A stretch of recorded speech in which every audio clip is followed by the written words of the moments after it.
Hello बच्चों, कैसे हैं आप सब। उम्मीद करता हूं आप सब मस्त होंगे, ज़बरदस्त होंगे, जिंदाबाद होंगे। दोस्तों, मेरा नाम संजीव कुमार है और आप देख रहे हैं Sanjeev sir study point.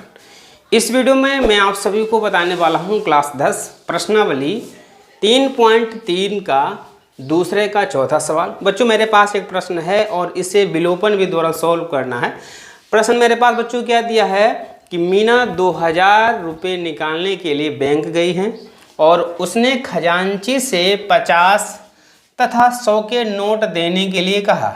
Meena ने कुल 25 नोट प्राप्त किए हैं। ज्ञात कीजिए 50 और 100 के कितने कितने नोट मीना को प्राप्त हुए। ठीक है, मीना बैंक गई और उन्होंने खजांची से कहा कि मुझे 2000 रुपये चाहिए, लेकिन 50 के और 100 के ही नोट चाहिए। तो बच्चों, पहले तो हम मान के चलना है। माना मीना को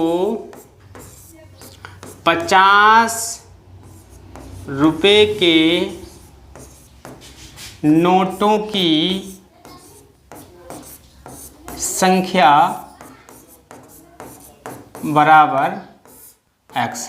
कहेंगे मान के चलते हैं मीना को 50 के नोट कितने प्राप्त हुए, x प्राप्त हुए। मुझे ये तो निकालना 50 के नोटों की संख्या निकालनी है और 100 के नोटों की संख्या निकालनी है। तो मैं मान के चलता हूँ मीना को 50 के x नोट प्राप्त हुए। ठीक है, और मीना को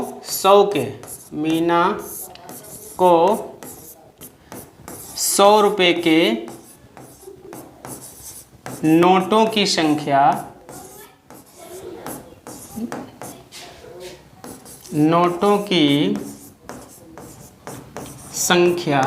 बराबर कितने प्राप्त हुई, 22।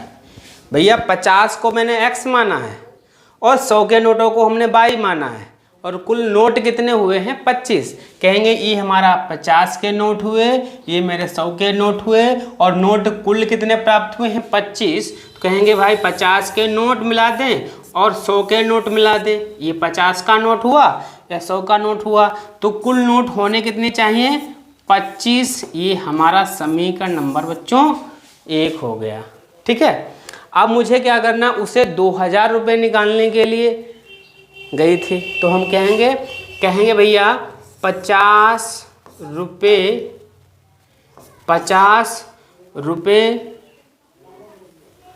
के नोटों 50 रुपये के 50 रुपये के x नोटों का मूल्य। कहेंगे 50 रुपये के x नोटों का मूल्य कितना बच्चों हो जाएगा, 50x। ठीक है, 100 रुपये के 22 नोटों का मूल्य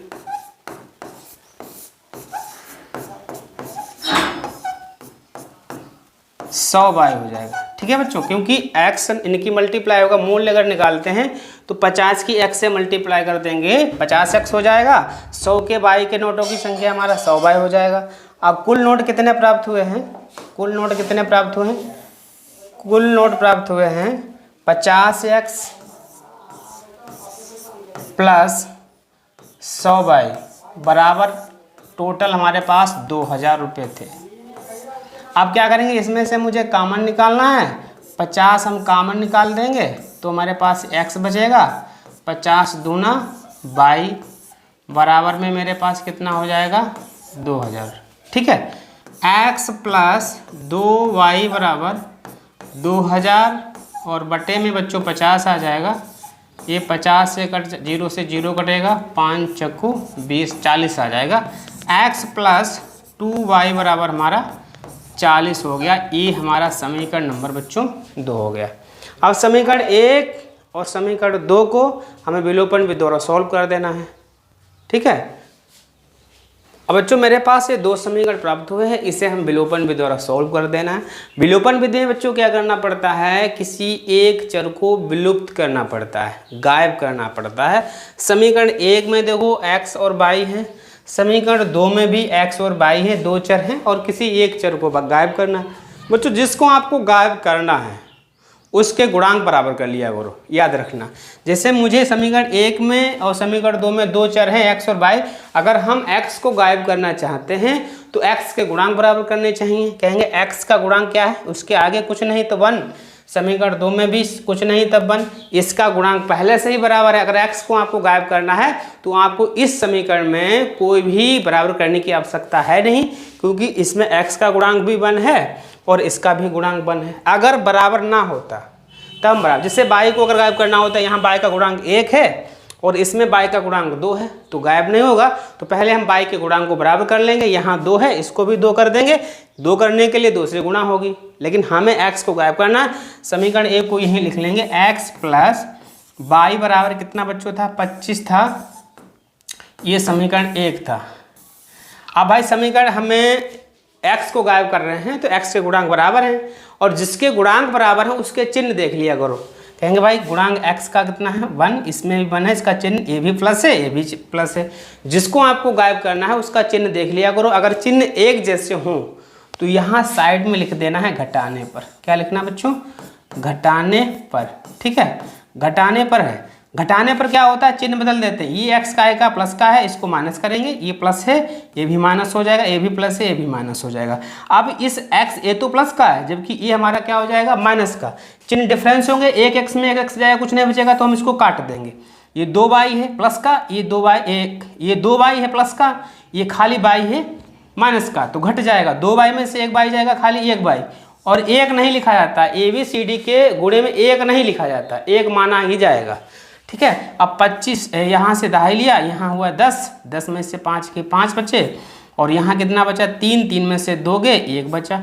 तो y का मान बच्चों कितना आ गया, 15। अब इस मान को समीकरण 1 में रखो चाहे समीकरण 2 में रख दीजिए और हमारा मान निकल के आ जाएगा, ठीक।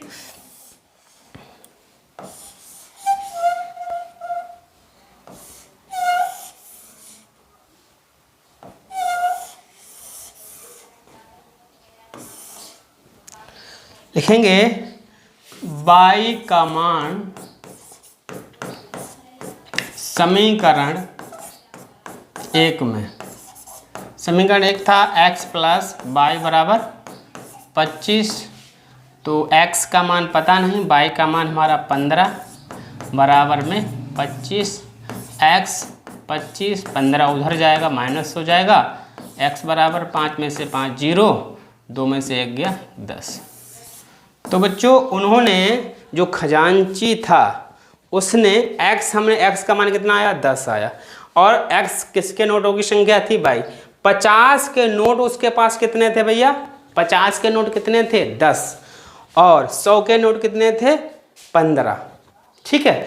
50 के नोट कितने थे, 10, और 100 के नोट कितने थे बच्चों, 15 थे। तो यही मुझे ज्ञात करना था, ठीक है। तो इस तरीके से इस प्रश्न को आप आसानी से सॉल्व कर सकते हैं, ठीक है। उम्मीद करता हूँ वीडियो हमको पसंद ही आया होगा।